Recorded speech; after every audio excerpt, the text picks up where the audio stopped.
So what's up mga 4D?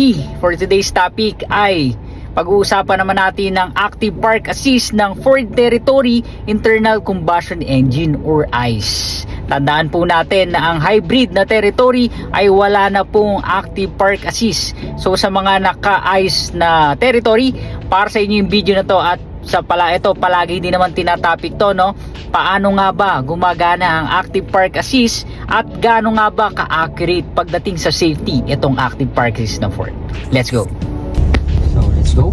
Tatry natin yung Active Park Assist ng Ford Territory ICE for internal combustion engine type. So let's go. Park. Click muna natin yung Active Park.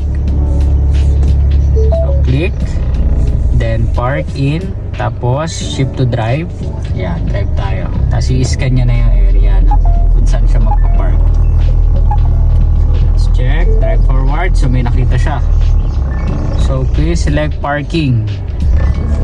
So here, okay, parking 1. Dito sa select natin, makikita kasi natin dito, no, sa ating infotainment kung anong klaseng park yung kanyang natitrace. So dito tayo, then start. Yan, so please release the brake and steering wheel. Okay.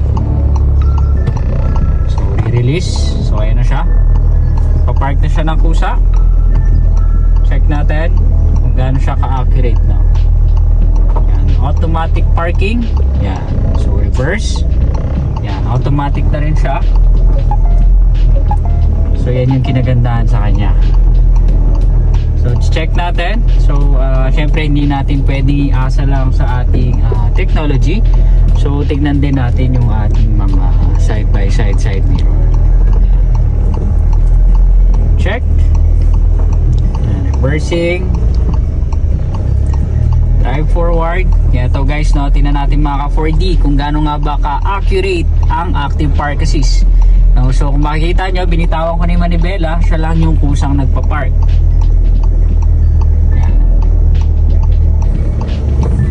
Siyempre, titingnan pa rin natin yung ating mga side mirror. Yan. At huwag aalisin yung paa sa preno. So, if in case, madali pa rin tayo makakapag-initiate ng brake.